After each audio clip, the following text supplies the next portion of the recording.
¿Qué tienen en común los agroglifos o círculos de cultivo, las líneas de Nazca, el Santo Sudario y las obras de arte con los fractales?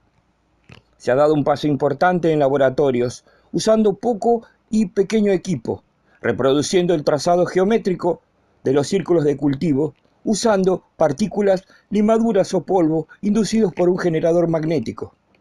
La figura, que se causa en breves segundos, es similar a los crops.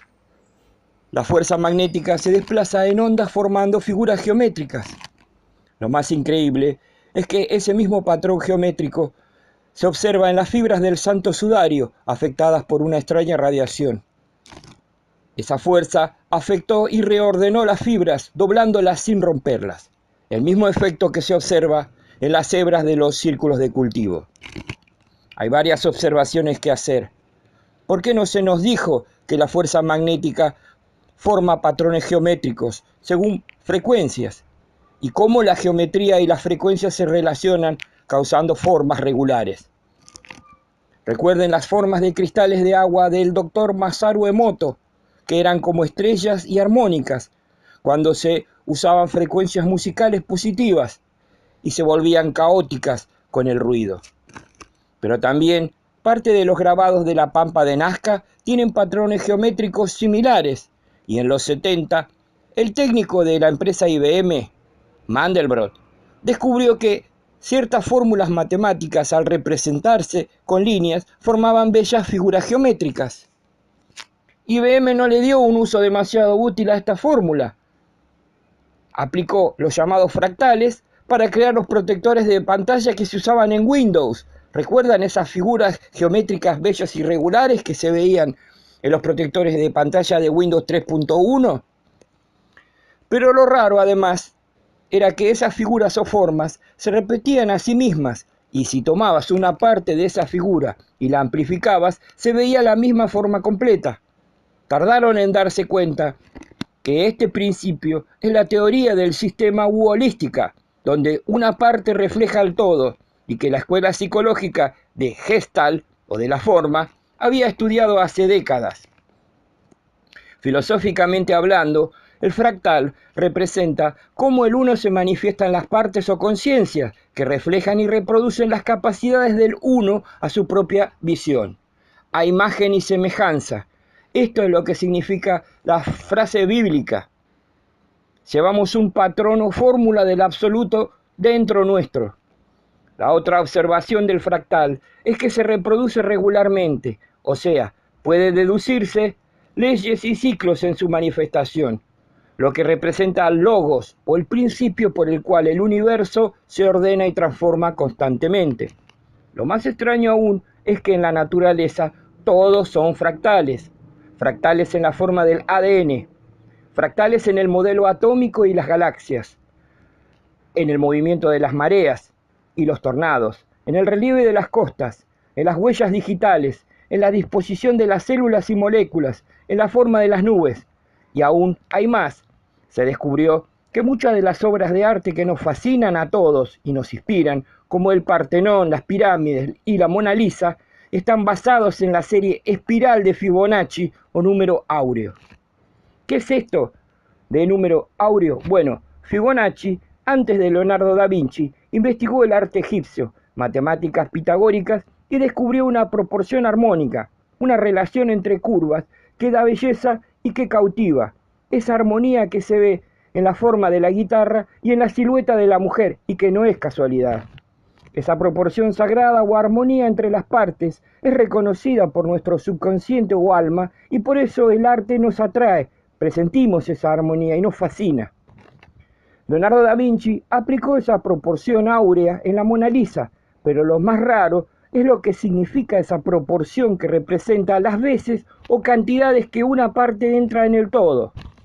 En palabras sencillas, una mano entra 3 y fracción de veces en el brazo, la cabeza entra 3 y fracción de veces en el tronco, y el pie 3 y fracción de veces en la pierna. ¿Van comprendiendo? 3 y cuántas fracciones de veces. 3,14 veces para ser precisos. Sí, el número pi, que en realidad no es 3,14, porque es una serie que puede llegar hasta el infinito. Pero sí, el número de veces que una parte se repite en el todo es 3,14. El número pi está en la pirámide, es la cantidad de veces que un radio se repite en la circunferencia. No es casual esto.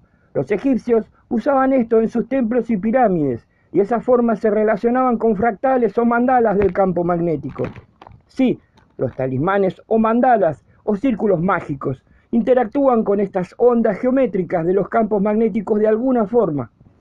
Los egipcios, en sus construcciones, usando estos patrones, interactuaban con fuerzas magnéticas y la naturaleza de algún modo.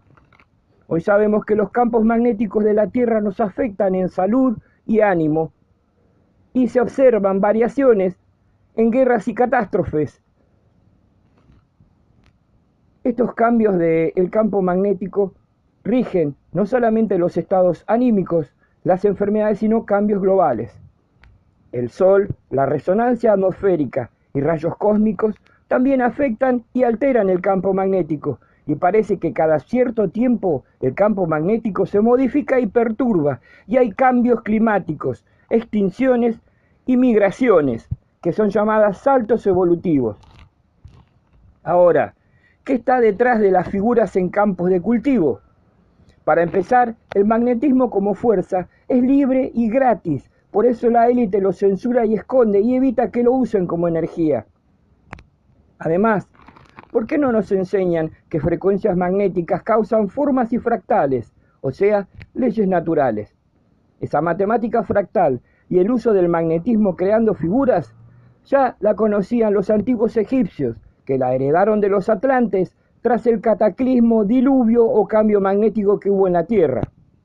Así, los egipcios levantaban piedras y las moldeaban y creaban templos y pirámides y obeliscos, no como tumbas o festejos, sino como antenas para interactuar con fuerzas naturales de algún modo. Ahora, una raza que conoce el uso del magnetismo como energía, usada quizás en sus máquinas u ovnis, y cuya ciencia es similar al Atlante, que podía interactuar con el clima y la naturaleza, esa raza está tratando de comunicarse con nosotros.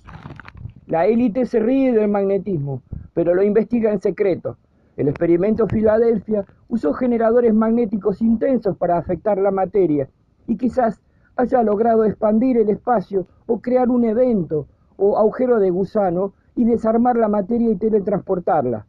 Fantástico e imposible, pero las potencias invirtieron millones en estos proyectos. USA y Rusia, que replicaron este proyecto usando un submarino, y la teoría del proyecto estuvo asesorada de cerca por Albert Einstein, Rosen y Nikola Tesla.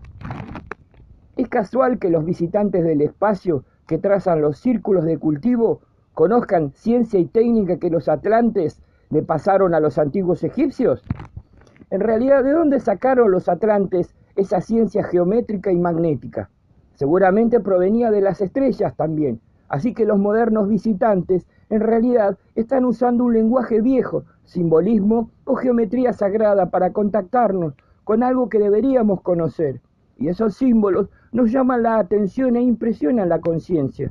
Y es cuestión de tiempo y de atención para ir recordando lentamente ese viejo lenguaje sumergido en el inconsciente colectivo nuestro. Se comunican usando el alfabeto que conocen los visitantes y usaban atlantes y esoteristas. Las figuras fractales geométricas por inducción de fuerzas magnéticas usando frecuencias entre 350 y 370 Hz. ¿No les llama la atención que este número sea cercano a la frecuencia de 365? Sí, el número del año y el número del hombre. Y es que 365 descompuesto es 365, parte de la serie de Fibonacci. No es casual. El problema es que no lo sabíamos. No se nos enseñó que las fórmulas representaban figuras. Están tratando de enseñarnos el alfabeto del lenguaje de la forma, la base de las matemáticas, explicando cómo las fuerzas naturales guían la manifestación de la naturaleza. Un conocimiento que nos excede. Perdimos mucho tiempo aprendiendo cosas sueltas y que no nos servían. No nos servían para conectarnos con la naturaleza. y no usamos sus fuerzas libres y gratis.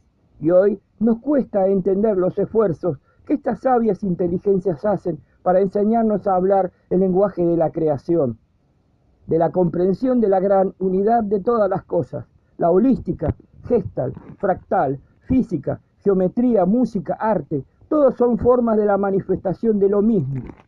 Los artistas y arquitectos intuían esta verdad y la manifestaron en sus obras y construcciones, que por eso nos atraen. ¿Estaremos a la altura de las inteligencias que tratan de educarnos y devolvernos a la conciencia de la unidad perdida que quizás significaba la salida del Edén? ¿Estaremos a esa altura? No lo sé. Y no veo muchos investigadores sinceros o esforzándose, y temo que la élite está ganando la partida, pues ya nos acostumbró al veneno de lo mortal, lo insípido y vacío. Nos conformamos con ser barro y ya no ansiamos las estrellas, pero ellas laten dentro nuestro, y por eso, para instarlos a que se eleven y crezcan más, a que desplieguen sus potenciales, escribo esto. Despierten, sueñen, vuelen. Las cadenas no nos dan seguridad. Sean ustedes mismos, hagan eso que vinieron a hacer. No se conformen, llevan la semilla de la luz dentro, entonces brillen. Muchas gracias.